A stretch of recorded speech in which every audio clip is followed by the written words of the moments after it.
Muy bien, regla número 9. Regla número 9. Ser sin complicaciones, tal como el maestro de maestros. No seas complicado. Es decir, ser sin complicaciones. Hay libros que uno empieza a leer y es quizás tan intelectual o tan complicado que uno no sabe lo que se está diciendo. Seamos como el maestro de maestros. Y hace un tiempo atrás, un hermano fue invitado a un seminario en un cierto lugar, y este profesor vino de un seminario que tenía más de como 123 años de estar en existencia.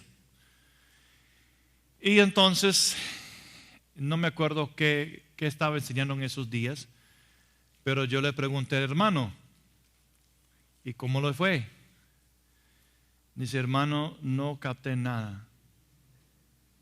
Eso todo fue por encima así. Y yo le había advertido de que yo pensaba que iba a ser un seminario muy intelectual. Y él dijo, sí es cierto, fue muy intelectual, no entendí nada. Perdí mi tiempo. Entonces, Jesús, al contrario, es el maestro más profundo de los tiempos. Y hacía uso de gran simplicidad al hablar. Si se da cuenta que el maestro de maestros usaba parábolas, comparaciones de cosas que los hermanos, la gente podía captar y entender. Por lo tanto, el sello de un gran maestro es la simplicidad.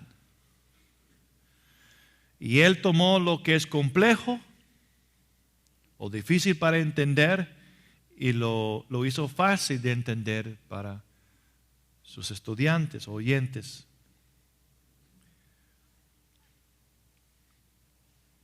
La simplicidad es muchas veces el enfoque opuesto en muchos de los seminarios teológicos modernos.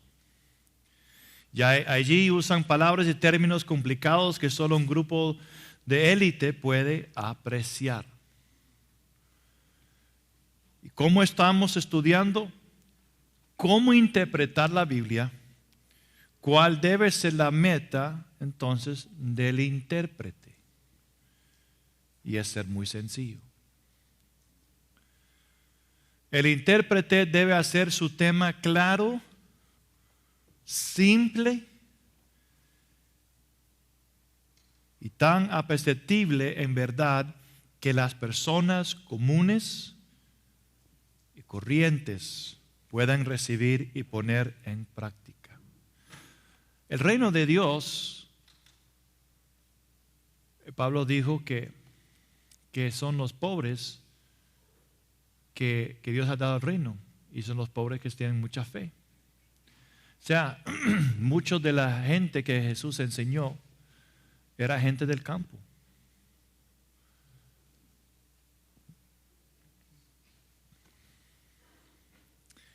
Y él que conoció todo, tenía todo conocimiento, entendimiento, hizo muy sensible y simple las enseñanzas que podían llegar al corazón. Uno de los mejores consejos y crítica constructiva que yo recibí una vez vino de un pastor. Escucha, uno de los mejores consejos y crítica constructiva que yo he recibido vino de un pastor que después de la prédica, después que yo prediqué o enseñé, él me dijo, ¿cuál es el punto?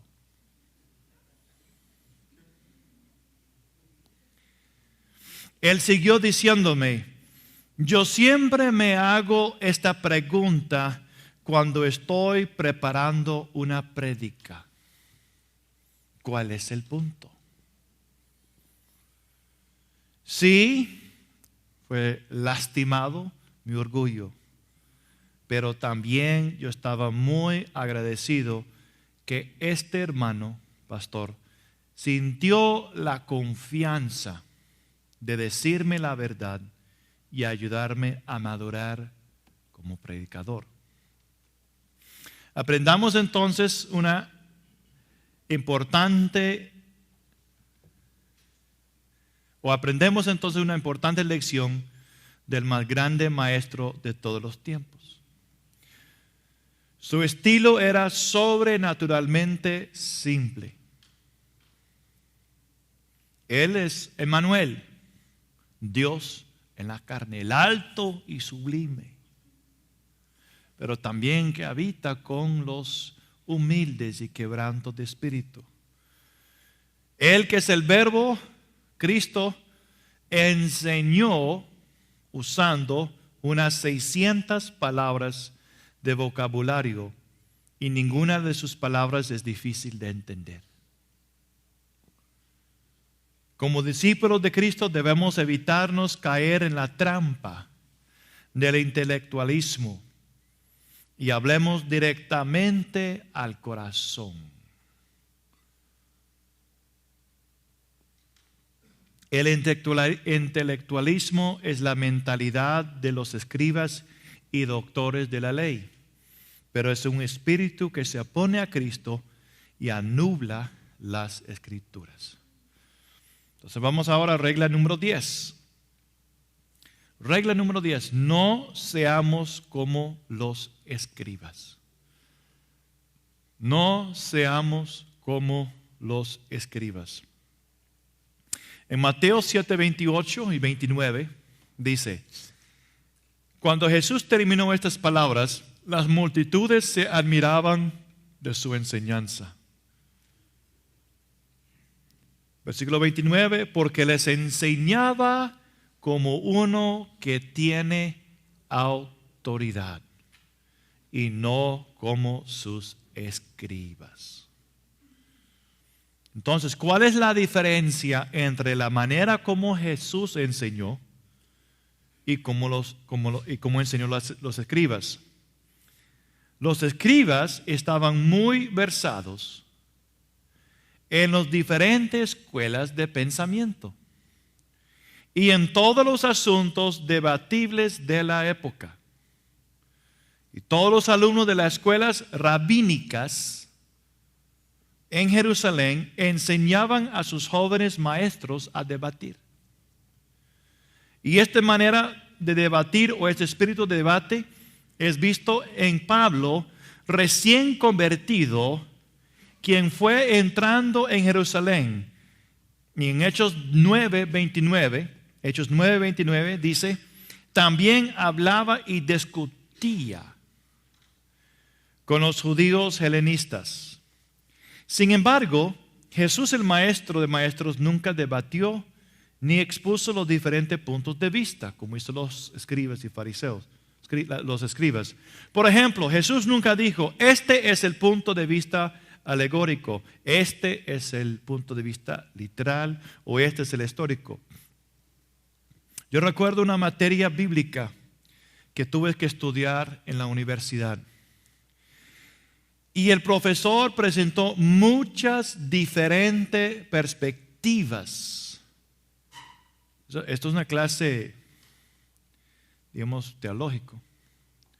No en Sion, sino en mis estudios seculares en la universidad, que una universidad cristiana, tenía que matricular en un curso de Biblia.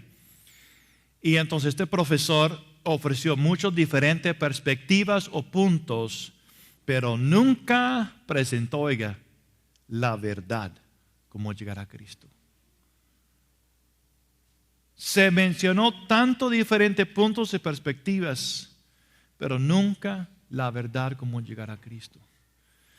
Y en mis 4 años de estudio en la universidad, aprendí todo tipo de ética moral, pero nunca escuché la verdad sobre Cristo como llegar al Padre. Cristo nunca le ofreció a su audiencia una variedad de opiniones entre las cuales escoger. Él les enseñó como uno que tenía autoridad. Él dijo, yo soy el camino, o yo soy la puerta, o yo soy la vida y resurrección. Podemos también aprender de la vida del apóstol Pablo cuando Pablo le enseñó.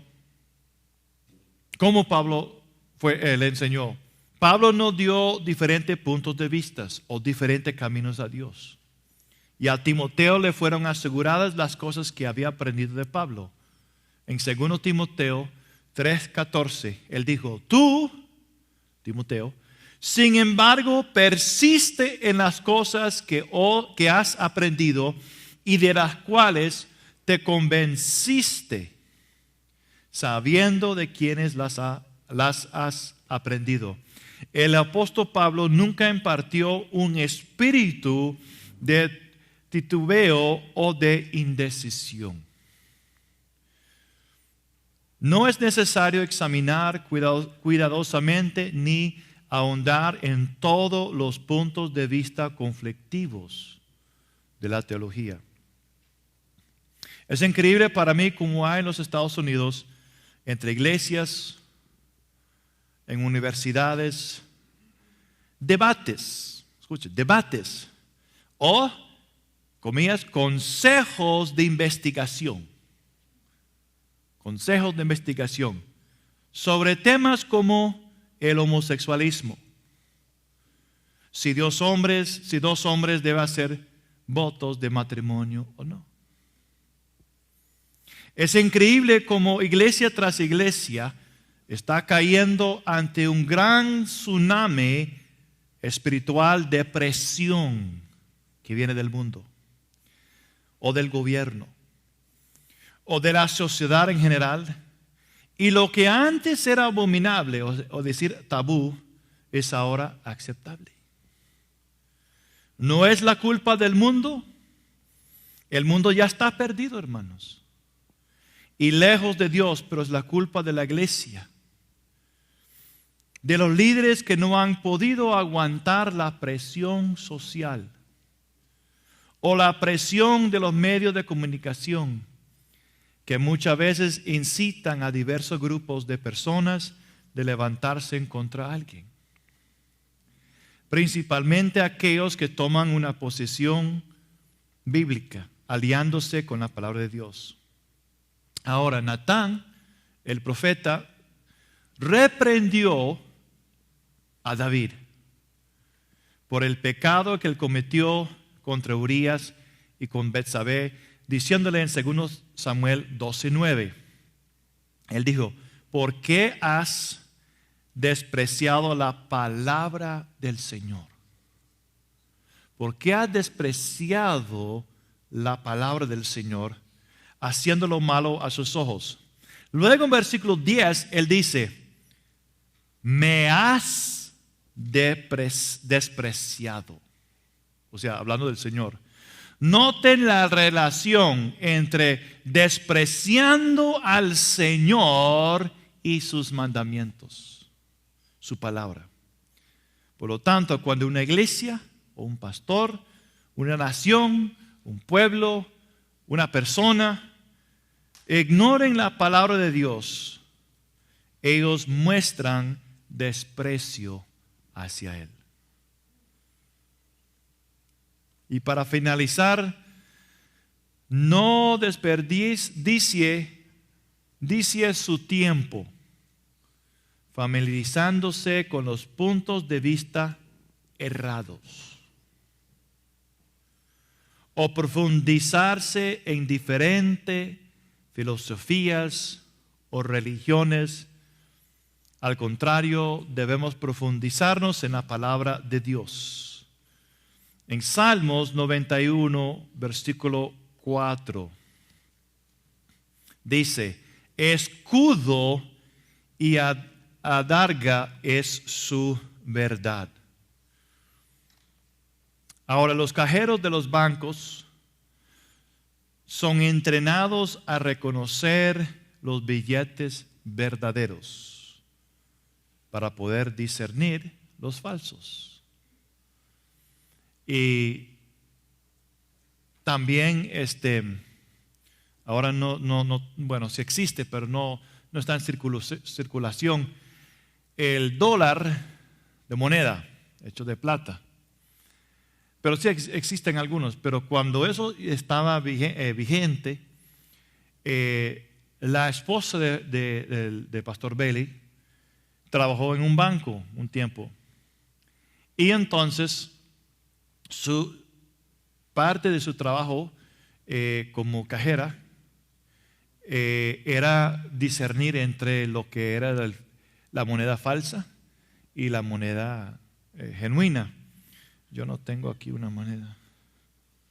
Bueno, entonces ella dijo al gerente, bueno, muéstrame una moneda falsa. Y él dijo, no. Esta es una moneda genuina, verdadero. Usted va a levantar esa moneda, le va a dejar caer. Lo va a levantar, lo va a dejar caer. Lo va a levantar, dejar caer. Y usted va a escuchar el sonido de lo que es verdadero. Hasta que ese sonido entra en su espíritu, entra en usted. Y cuando usted tiene ese sonido bien grabado en su mente, en su ser, entonces cuando viene uno que es falso, usted lo va a detectar inmediatamente. Y así fue entrenada ella. Entonces, esto también se aplica a nuestra fe cristiana. Solo conozca la verdad y luego podrá identificar rápidamente la falsificación. Pero hasta hay misioneros que han ido a otras naciones y para poder identificarse mejor con la cultura o la religión, ellos se han metido a estudiar y en el fin su fe fue destruida. Entonces, no es recuerda algo, hermanos. El padre de mentiras es solamente un ángel, nada más. Él no es eterno. Llegó un momento que él entró en vida, fue creado por Dios que es eterno. Dios es la verdad. Por lo tanto, no hay comparación entre el creador y el que fue creado. Y lo que es del creador es sumamente superior a la creación. Por lo tanto, enfoques en conocer al creador. Y lo que es sembrado por el padre mentira será reconocido porque conoces la verdad. Y la verdad os hará libre. Punto número 11. Escoger los maestros correctos. Estas son reglas personales. Escoger los maestros correctos. ¿Cuán importantes son los buenos maestros? Yo recuerdo el tiempo cuando apenas yo había iniciado mi primer año de escuela. O sea, hablando de a los 6 años. Me tocó aprender matemáticas. Y era tan frustrante para mí que llegó un punto un día donde yo empecé a llorar. Porque yo no podía entender los símbolos de sumar y restar. De que 2 más 2 para mí era nada. Y 3 restar 2, o 3 menos 2 igual. Y yo frustrado y llorando. En esa condición se me acercó mi maestra. Se llama Mrs. Mullinger. Yo creo que ella se partió con el Señor. y trajo con ella unas manzanas. Lo recuerdo muy claro. Y puso esas manzanas encima de mi escritorio. Y con mucha paciencia, ella empezó a ayudarme cómo relacionar lo que era sumar y restar con las manzanas. Recuerdo con tanta claridad como que se hubiera ocurrido ayer. Cuando de repente se me encendió un bombillo en mi mente, una luz, como un flash. Y al final logré entender cómo sumar y restar. Y a partir de ese momento era facilísimo para mí hacer mis tareas de matemáticas. Y básicamente en la clase de como 30, siempre hay una competencia entre yo y mi compañero Tony para ver quién terminaba primero. Porque el que terminaba primero su tarea tenía el privilegio de corregir todos los demás. Pero lo que al principio era tan frustrante para mí era como chino, no entendí nada. Pero como buen maestra, con mucha paciencia, con un ejemplo, algo abrió mi mente. Y así es también en lo espiritual. Aplicando esto a la vida espiritual, hay muchas cosas que las personas no entenderán nunca, a menos que sean instruidos por instrumentos humanos, capacitados y enviados por Dios. Dios ha establecido maestros en su iglesia para que ayuden a otros a entender las Escrituras. 1 Corintios 12, 28. Tener maestros competentes es un tremendo atajo para aprender los caminos de Dios. Y los maestros nos ayudan a aprender mucho más y mucho más rápido. Yo recuerdo con mucho aprecio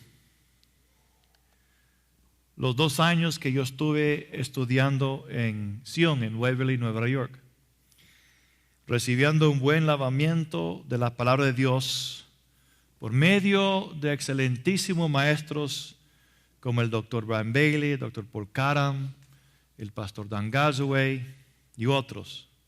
Para mí fue una gran bendición sentar y escuchar a maestros internacionales con años de experiencia pastoral y algunos con experiencia como misioneros. Yo recuerdo una vez que cuando el Pastor Bailey estaba enseñándonos, él nos dijo una verdad. Y nos dijo que esta verdad me costó 50 años. Y ustedes están recibiéndolo en pocos minutos. No solamente recibimos de los maestros el entendimiento de la palabra, pero también el mismo espíritu de ellos. Una vez yo pregunté a Pastor Bailey, con todas las dificultades que él había experimentado y estaba experimentando ese tiempo, ¿qué es lo que te motiva? ¿Qué es lo que te mantiene? Y hubo un silencio porque toda la clase también quería saber ¿qué? Y después de unos, 30 segundos, él dijo 2 palabras. ¿Quieren saber lo que son? Mañana te lo voy a decir. No, él dijo el futuro. El futuro. Es decir, lo que le esperaba en el cielo. Y eso es lo que dice del Señor, que por el gozo puesto delante de Él. Y hermanos, eso quedó grabado en mí, el futuro. Y cuando paso por momentos difíciles, el futuro. Por el gozo puesto delante de mí. Entonces son palabras como esas de una persona que puede resumir una vida, una experiencia de muchos años. Y en vez de dar una gran lista puede decir dos palabras: el futuro. Sencillo, pero profundo. Tenemos que tener mucho cuidado de quienes estamos siendo alimentados. Sea selectivo con respecto a qué semillas deja que sean sembradas en su corazón. Si una mezcla de buenas y malas semillas es sembrada en nuestro corazón, se convertirá en una cosecha de confusión y contradicción. Veamos lo que dice Levítico 19:9. Levítico 19:9.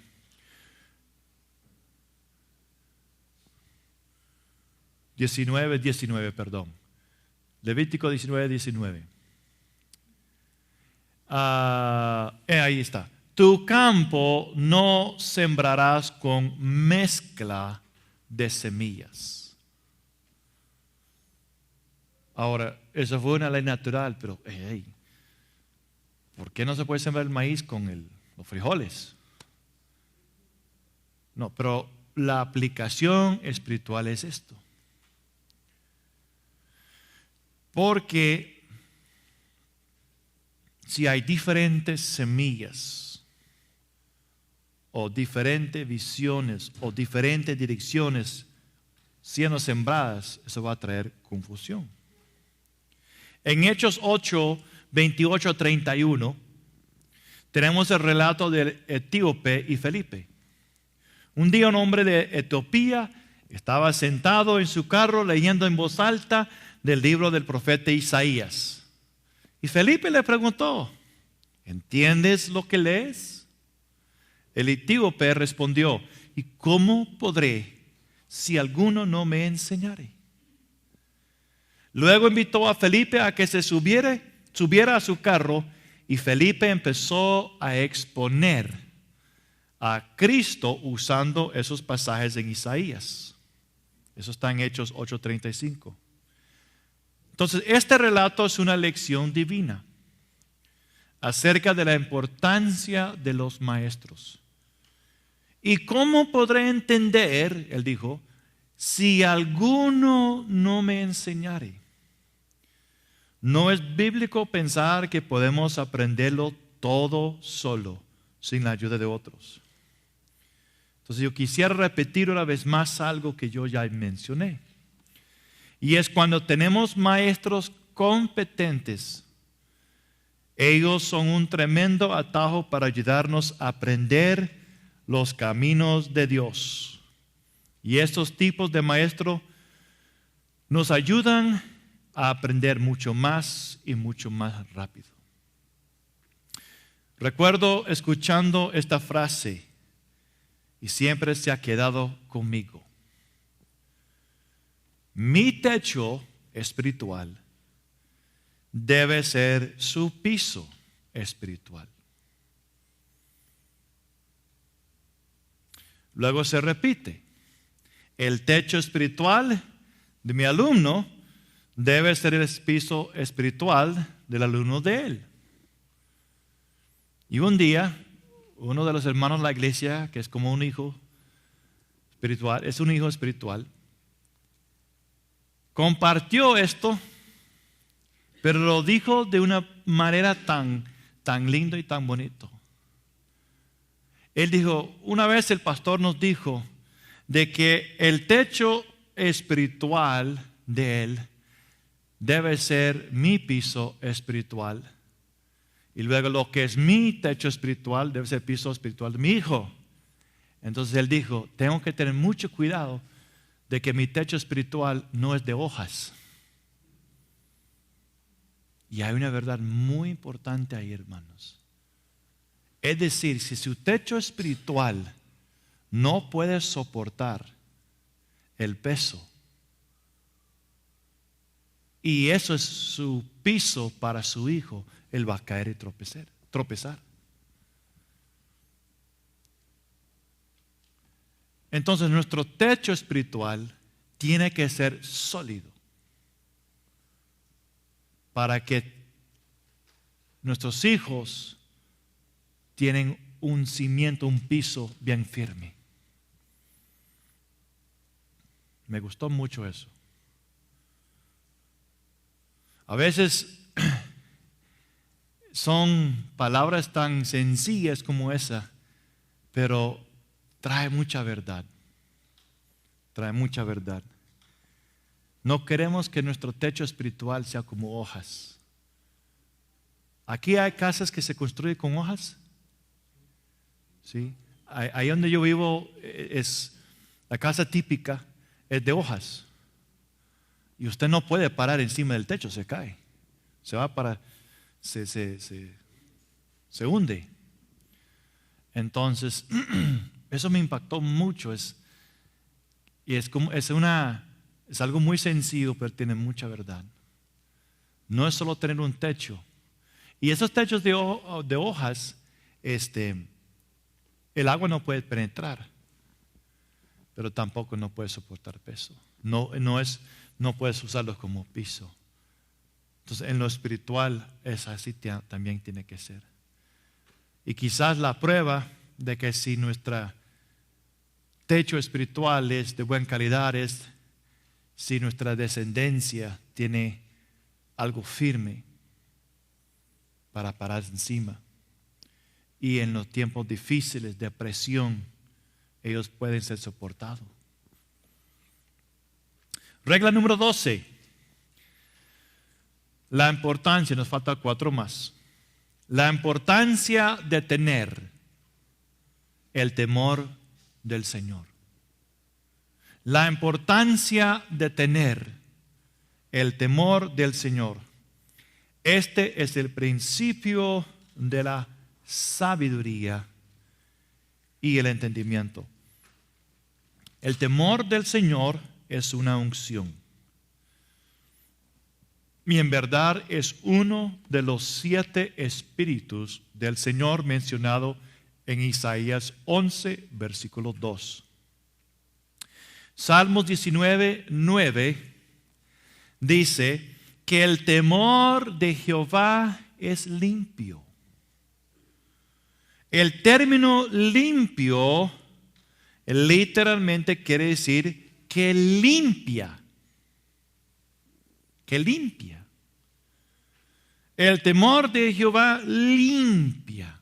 Es como una escoba que viene quitando la suciedad del piso. Este temor divino también es el principio, el inicio de la sabiduría de Dios. Es decir, si queremos caminar en la sabiduría de Dios, el inicio de ese camino se llama el temor de Dios. Esto es necesario para poder entender un proverbio y las palabras de los sabios y sus dichos oscuros. El temor del Señor es el principio de la sabiduría. Y en Daniel 12, 10, la última parte de ese versículo dice: pero ninguno de los impíos entenderá, porque el pecado trae un estupor sobre la mente de los hombres. En los pocos años que yo he tenido como pastor, yo he visto cómo el pecado trae ese estupor sobre el entendimiento de personas. Y en una ocasión, alguien que era un estudiante del instituto tomó la decisión de apartarse de Dios y juntarse con una mujer.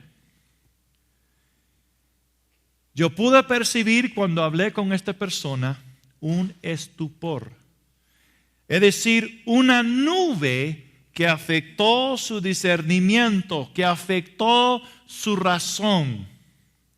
Y el estupor no le permitió ver a su pecado, no le permitió ver su error, sino quiso enfocarse en la vida de otras personas y no la de él.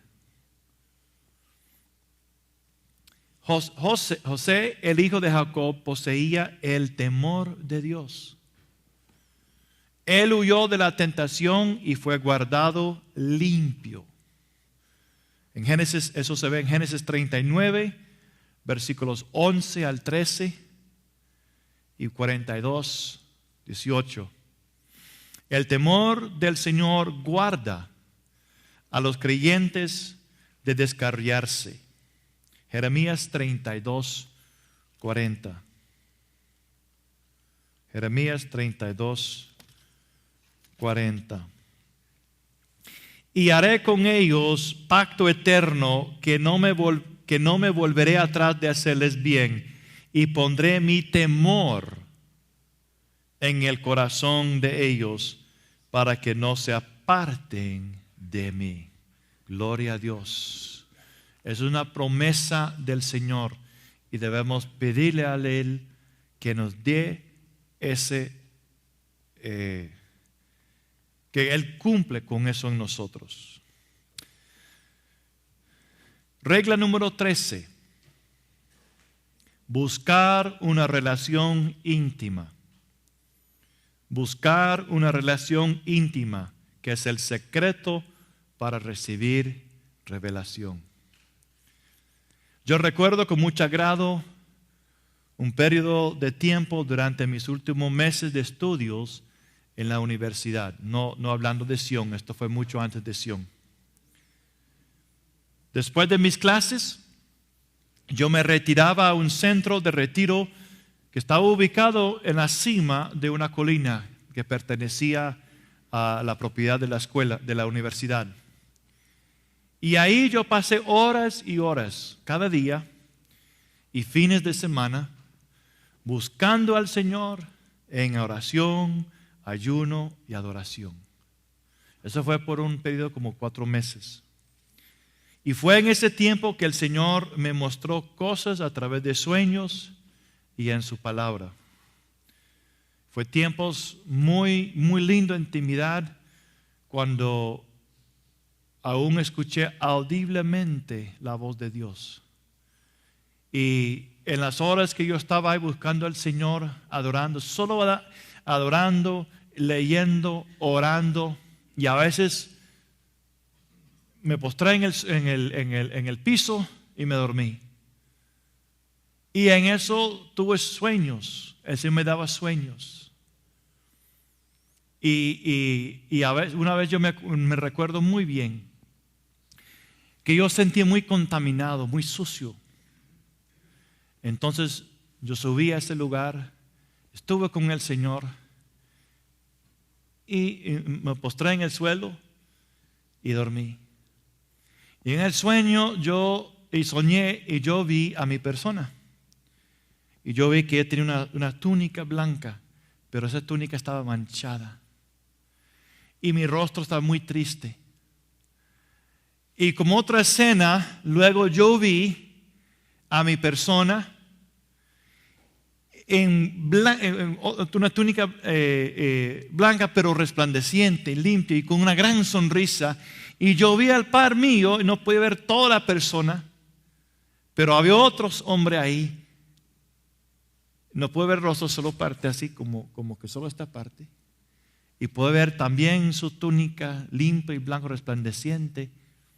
Yo sabía que era el Señor. Y me desperté.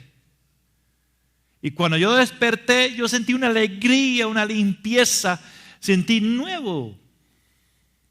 Entonces lo que estaba sucediendo es, desde ese tiempo el Señor me estaba ministrando, y lo que yo sentí, como Josué, el sumo sacerdote, su vestimenta estaba sucio. Él fue lavado, limpiado. Si queremos entender los misterios de Dios, el cual es un asunto espiritual, esto no depende de una mente brillante, sino depende de una relación con Jesús, de amar a Dios profundamente y vivir una vida de santidad. La iluminación de Dios a través de su palabra, por sueño o visión, es un don de gracia. Es un don de gracia para el devoto. En Salmos 97:11 dice, luz está sembrada para el justo. Luz está sembrada por el justo. ¿Qué es el fruto de la luz? Si luz es sembrada, ¿cuál es el fruto? Algo bonito, no sé. Pero si luz está sembrada, eso es su tarea. Yo creo que venga mañana y busque y me diga cuál es el fruto de luz que está sembrada por los justos. Tiene que ver algo en la palabra de Dios. Luz es producido, pero ¿cuál será el fruto? La luz de Dios es literalmente plantada en el corazón de los justos y esparcida por todo su camino. Salmos 36:9, en tu luz veremos luz. Y hay varias personas en la palabra de Dios que muestran esta intimidad y devoción a Él. Uno es María. Y vemos en Lucas 10:38 y 42, que cuando María se sentó a los pies de Jesús, muchas verdades preciosas y eternas fueron plantadas en su corazón, las cuales nunca, dijo el Señor, les serán quitadas. Nunca les serán quitadas. Tengo un libro en mi casa de un pastor que tuvo una visitación del Señor. Y en esta visitación, en esta visión, él entró en un lugar, un edificio, como un lugar bien grande. Y había muchas joyas preciosas de muchos diferentes colores. Y entonces cuando, por ejemplo, él vio como un diamante, pero era verde en color, él lo tocaba. Esto es en la visión. Entonces él vio lo que esa piedra representaba. Y vio muchas cosas bonitas. Y había una piedra que era color rojo. Y cuando él tocó eso, él fue llevado al Getsemaní. Él vio Getsemaní. Y él vio la agonía y sintió la agonía del Señor. Y era tan fuerte que tenía que quitar sus manos de esa piedra. Pero había un deseo de regresar y tocarlo. Y experimentar un poco lo que experimentó el Señor. Y después él a quitar sus manos, él tocó, digamos, esa piedra verde que como rejuveneció su vida, se sintió fuerza entrando y regresó. Y llegó un momento, él dijo, cuando el Padre tuvo que darle la espalda. Y el Señor dijo, Dios mío, ¿por qué me ha abandonado? Y él no podía soportar más eso. Y dejó de tocar en la visión esa piedra. Y él lloró y lloró y lloró porque dijo, abandoné al Señor. Abandoné al Señor. Cuando él me necesitaba, él me abandonó. Yo lo abandoné porque no podía soportar su agonía. Y cuando él llegó en sí, había un ángel ahí. Y el ángel le dijo que no era necesario, de que el Señor había probado eso para nosotros. Y ahora él, después de esa experiencia, se dio cuenta que espiritualmente esa piedra o esa verdad, esa experiencia, estaba en su corazón, estaba en él.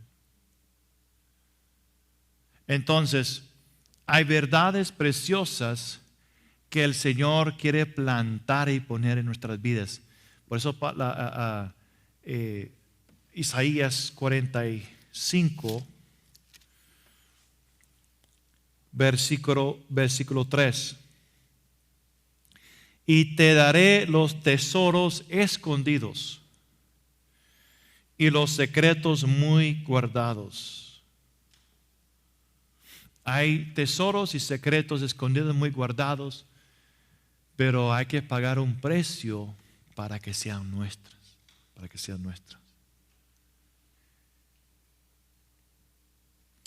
Las palabras de Jesús eran verdades de luz, porque Él es la luz. Sus palabras son luz, vida y espíritu para nosotros. También hay otra persona que nos puede mostrar la intimidad que debemos tener, la intimidad y devoción, y es el apóstol Juan. Y Juan es el único que está escrito sobre él que él recostó sobre el pecho de Cristo. Y de este profundo afecto por el Señor provino la mayor revelación de todas, el libro de Apocalipsis. En Hechos 4:13, cuando vemos a los apóstoles iniciando su ministerio, los rabinos de Jerusalén tomaron cuenta que eran ignorantes y no educados. Es decir, nunca recibieron un título en la escuela rabínica. No estudiaron bajo Gamaliel como lo hizo Pablo. Pero había algo que Juan tenía que era mucho mejor. Mucho mejor. Y es de que ellos notaron que él había estado con Jesús. El estudio del verbo con intimidad y devoción produce un fluir de revelación y entendimiento. Y había un tiempo en mi vida cuando las circunstancias me permitían levantarme muy temprano e ir a la iglesia y, como David, sentarme en la presencia de Dios. Y muchas veces solamente abrí la Biblia para leer, orar un poquito, cuando de repente sentí al Señor empezar a mostrarme verdades en su palabra. Y para no olvidarme de ellas, llevé un cuaderno donde apunté todo lo que Él me decía a través de su palabra. Y yo tomé la decisión, y las circunstancias me permitían hacerlo, levantarme temprano, tomar una silla, poner la silla, traer mi café, y con otra silla puse mi Biblia y libro, y sentar como David en la presencia de Dios y esperar. Y hermanos, sin falta, cada mañana Dios empezó a hablar, el Señor empezó a hablar. Desarrolle su tiempo con el Señor Jesús. Desarrolle su intimidad, su devoción.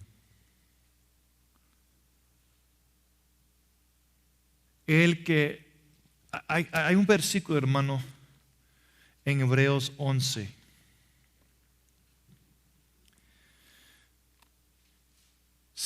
A veces quizás sentimos, puede ser que usted puede sentir mal de querer ser premiado.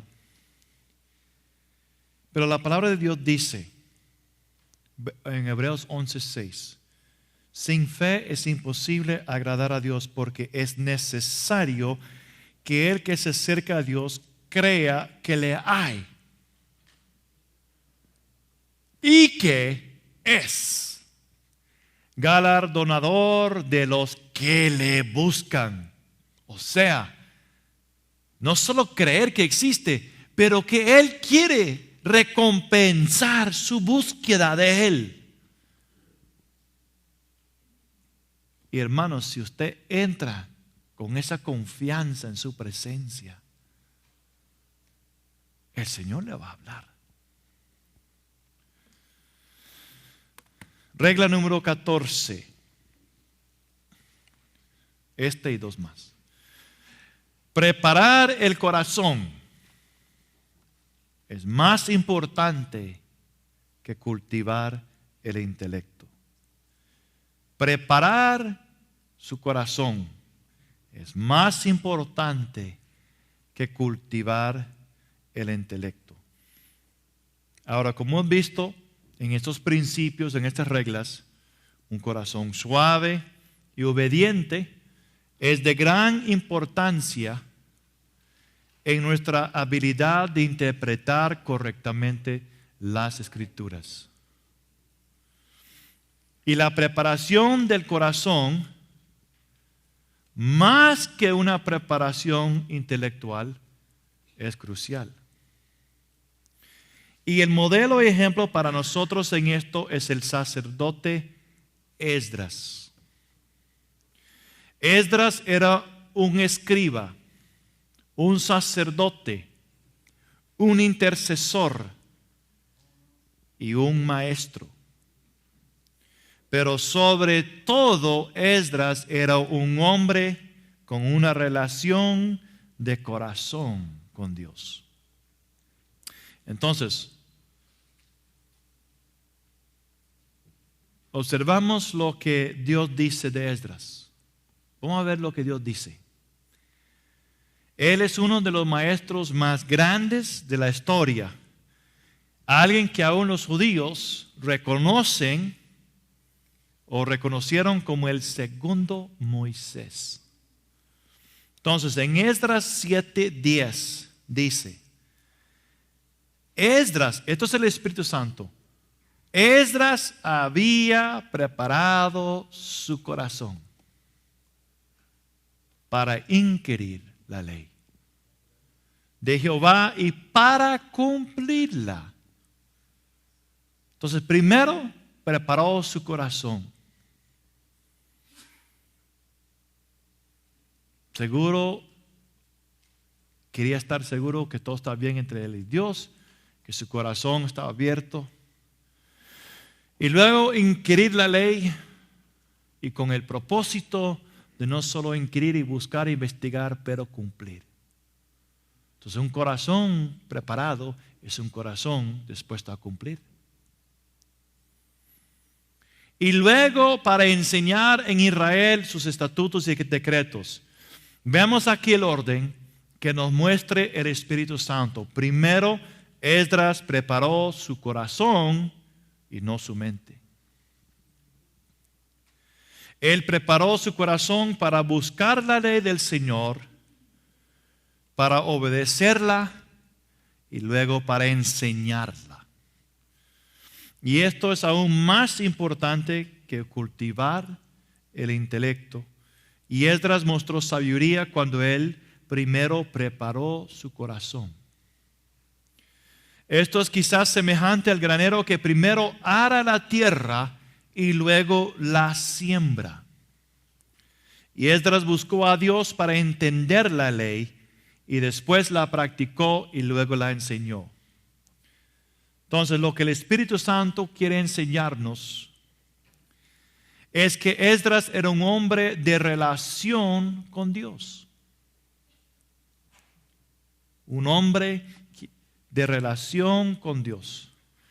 El entendimiento se obtiene al esperar reverentemente en la presencia de Dios.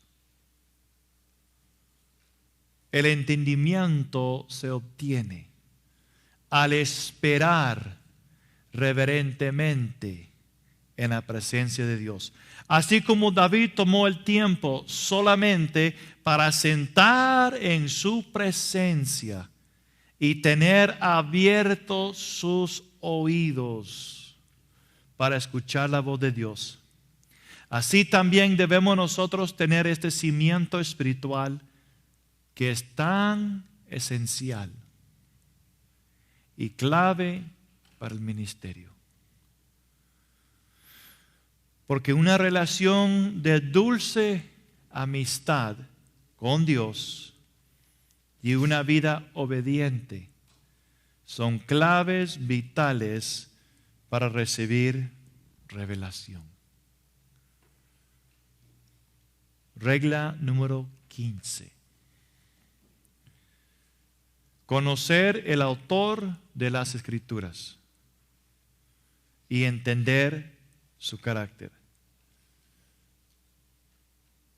Debemos conocer el autor, el que escribió este libro, que nos dio este libro. Y debemos entender su carácter, como Él es. La mejor forma de entender un libro es conocer el autor mismo que lo escribió.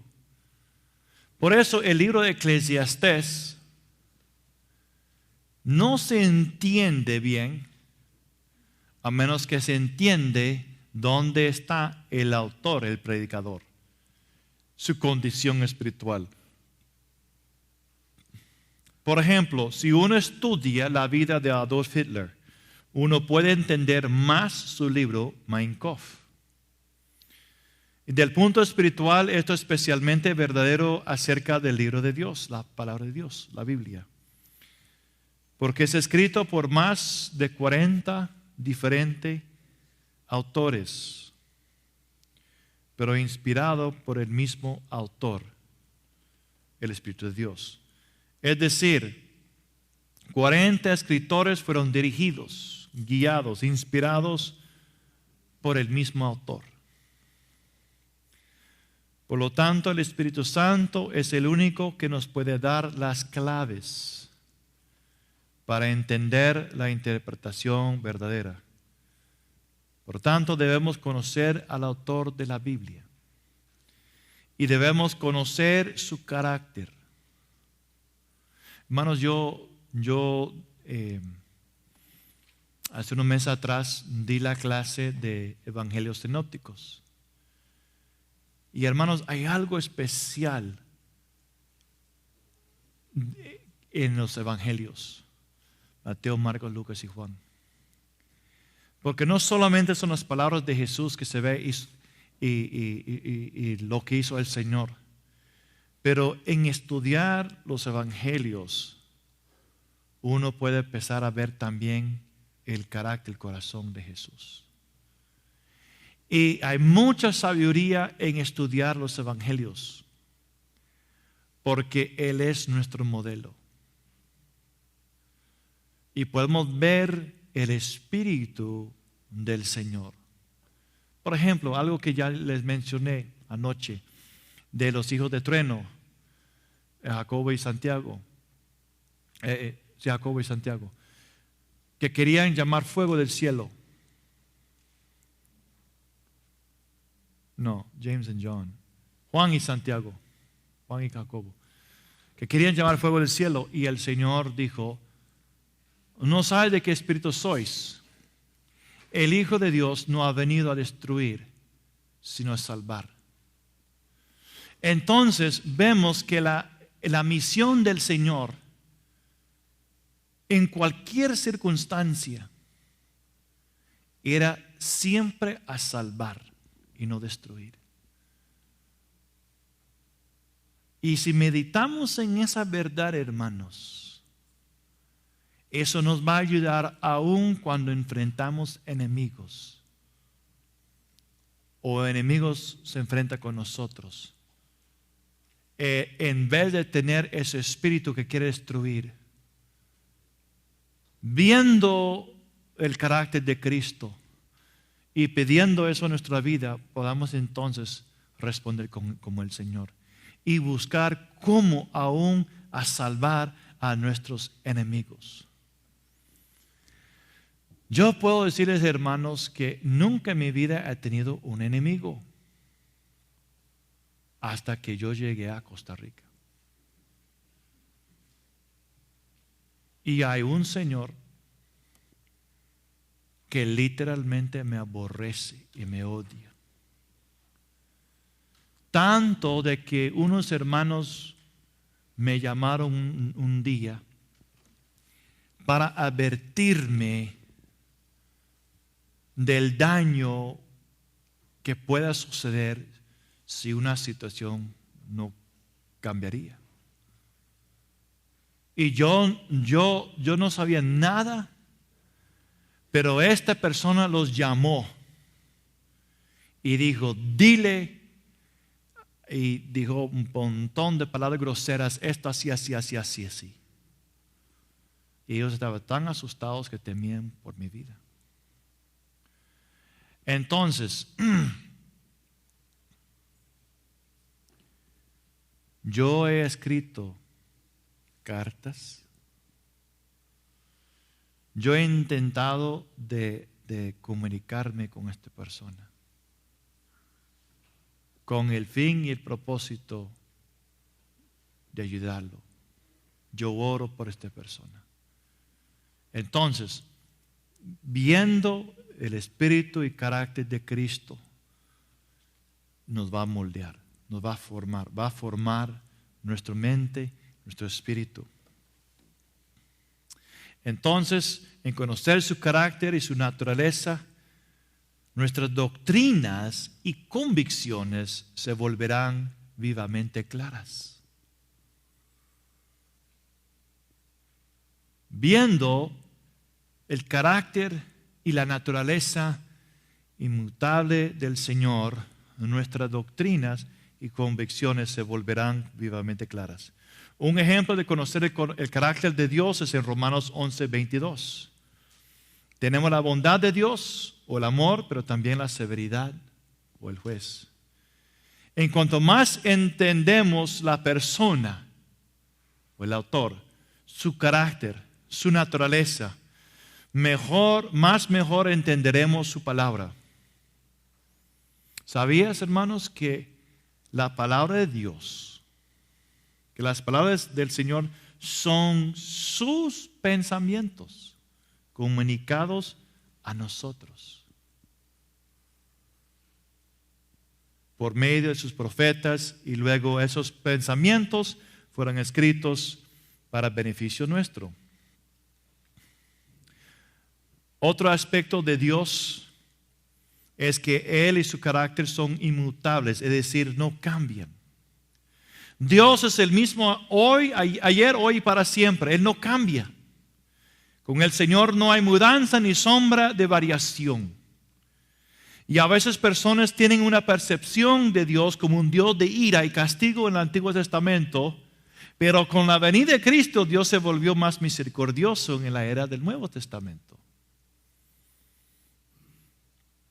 Más ahora que antes en el Antiguo Testamento.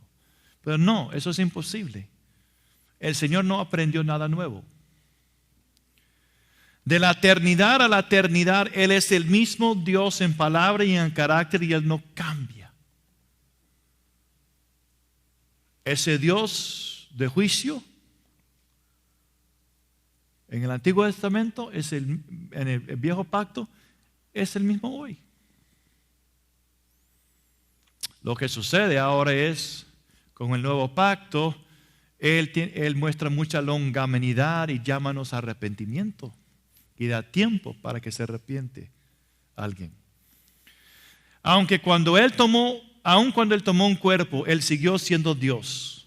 También el Dios eterno no ha aprendido de la historia ninguna lección nueva, ni se ha vuelto más sabio.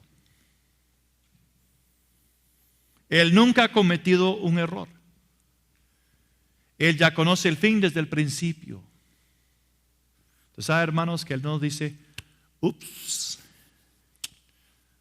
cometí un error con Curtis? No, Él nunca puede cometer un error con nosotros.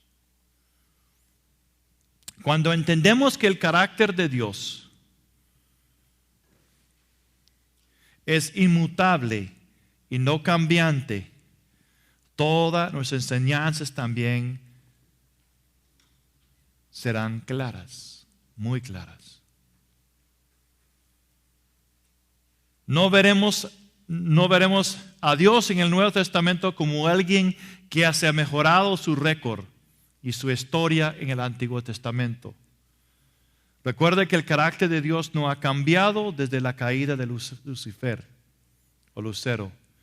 Y es nuestra obligación enfatizar toda la revelación de Dios.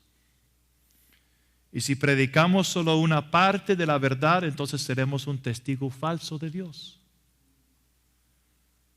Por tanto, nuestra seguridad y protección depende de tener el panorama completo.